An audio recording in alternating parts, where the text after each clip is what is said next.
Great. You ready? I am. 3, 2, 1. Hello, most precious blood.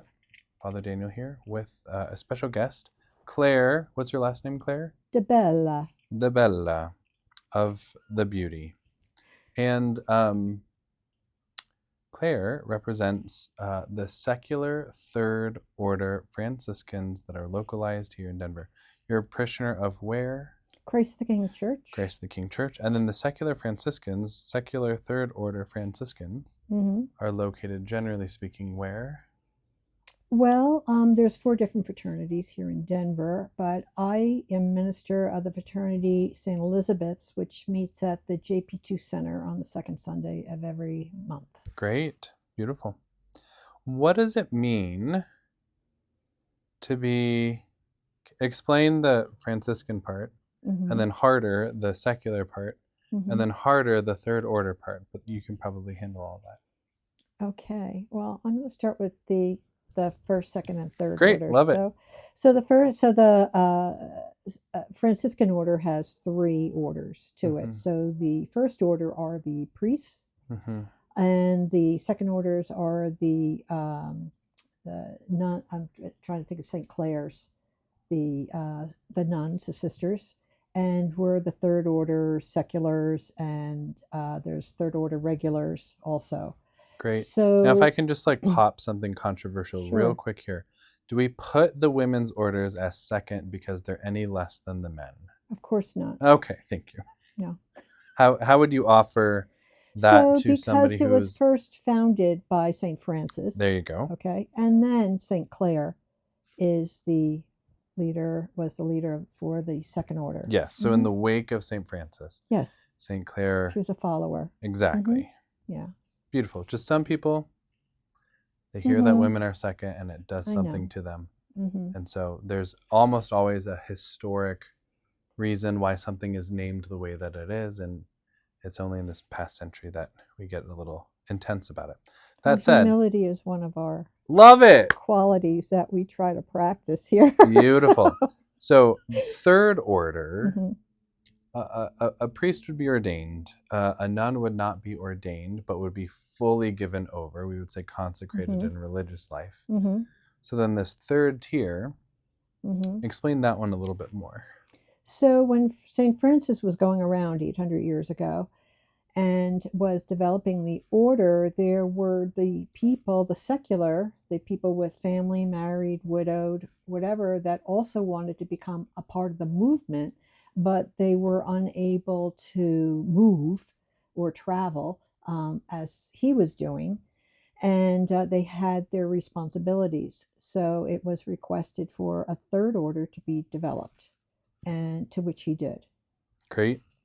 And when we say secular, secula is Latin for the age or the era.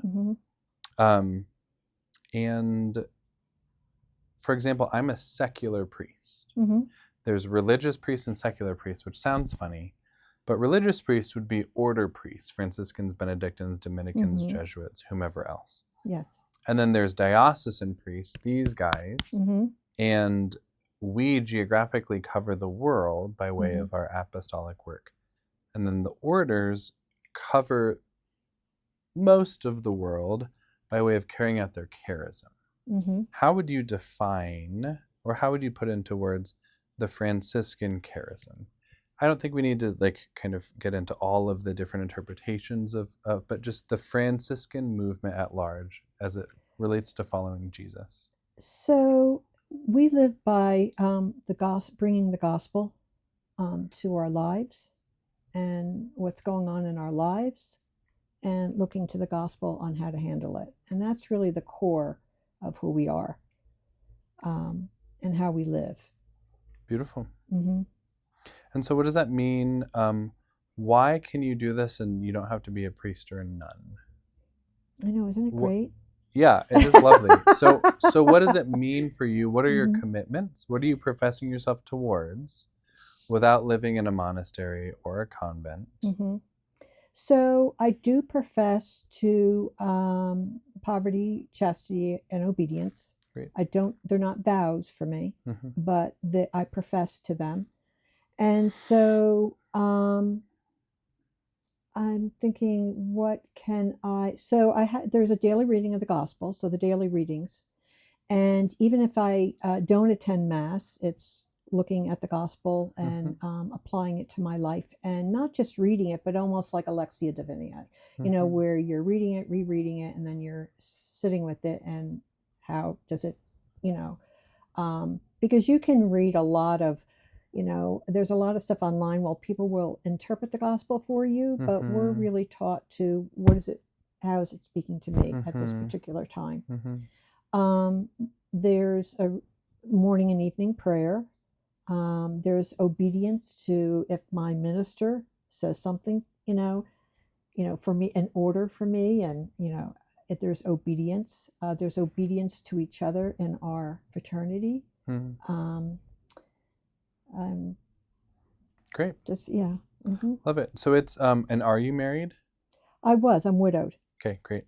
So then this is a way that you find one vocation got brought to a close in your hmm life, and then hmm sometime thereafter. hmm Is that the case, that sometime Yeah, I after? think what happens, why people look for third orders, or is they're looking for something. They feel an emptiness. They feel a drawing in their heart. That you can buy a car, you can do something, and it's a temporary, materialistic Yeah, thing that yeah, settles us up for a little bit, yeah. and we still have that hunger, that Great. desire. And so, for me, I found it by going, which I really didn't know anything about, or secular orders, was the a fraternity meeting, and then keep on going to it, and then realizing that, what, this really, I can see this in my life, Hmm. embracing it. Hmm.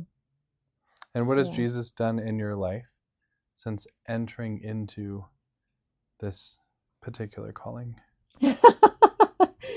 um, Many gifts, and the recognition that what I was going through in the past really brought me to where I am today. Acceptance, love, charity, um, not being, not getting in the thick of things, keeping my focus on Christ, Hmm. in the day to day, because we can get very distracted about what's going on, especially right now. Yeah. But it's like, turn all that off, and just, how does that relate to me and my road to heaven? Love it. And a lot of it doesn't. So, Great. yeah. Um, would you explain poverty a little bit? When you profess hmm poverty, you sell all of your cars and all of your clothes, and you get a box mat, and you live on the street? No, No, okay. So no, some people hear poverty and they think, I can't have no, anything. no So the poverty. third order poverty, the third order version of poverty is different Yes. than somebody who would join first, second order, a convent, a monastery, in which the very few things that they have, they don't even own. They're given to them for use, for the good of hmm the order, those kind of things. You live in this middle ground of what you have, you own, hmm and you can actually choose to have a lot Correct. or a little. hmm And so embracing a spirit of poverty hmm is erring more towards simplicity, Correct. which is its own kind of putting a governor on not only your wallet, but just like your mind and your heart. What is That's the hope. what Yeah. is that like? What is that like in general?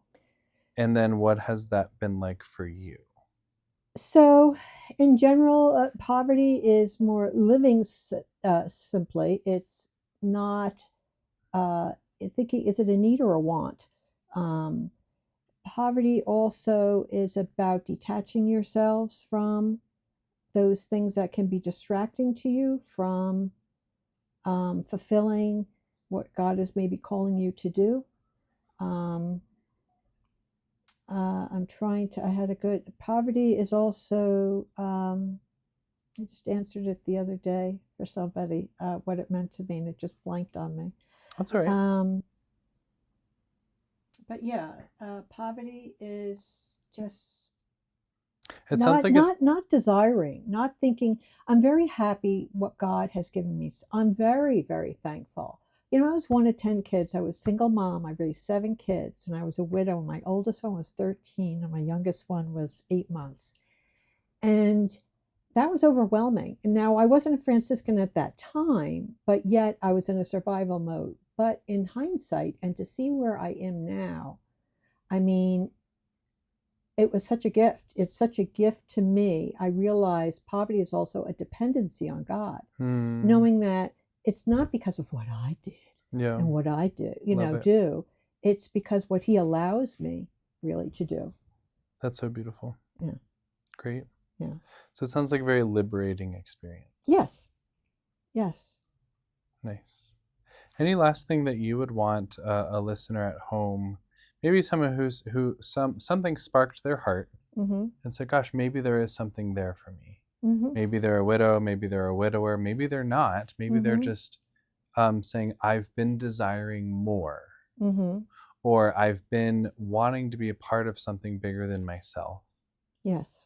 More meaningful than my HOA meetings. Right. And so we're not fighting. How might somebody get in contact with you guys? Well, there is a 1-800 wherever they live in the world. Okay, there's a 1-800-FRANCIS number. Wow. Where they can call. That sounds like a joke, but you're saying that's real. There is a real number, and they can connect you with the local minister or the regional minister in your area, and they will connect you with the local fraternities. 1-800-FRANCIS. Great.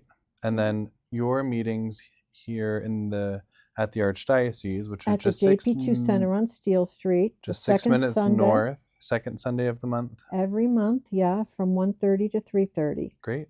Room 109. And I'm sure that has a decent amount of both prayer, fellowship. So we do. So it's ongoing formation. So that's what's really different about just going to a meeting. It's not a business meeting. We try to limit it to 10, 15 minutes, the business part of it, because there is business in the meeting, in the fraternity. But about 40 minutes is spent on, so community is very important for meeting and community for the Franciscans. And so 40 minutes is spent on ongoing formation, which is some charism or focus on Francis topic. Great. Love it. Yeah. Anything else you wish to say? A little cherry on top. No, thank you so much for having me. I really appreciate it. Thank you for just being a witness to the manifold charisms that there are in the life of the church. So thank you so much. Alrighty. Peace.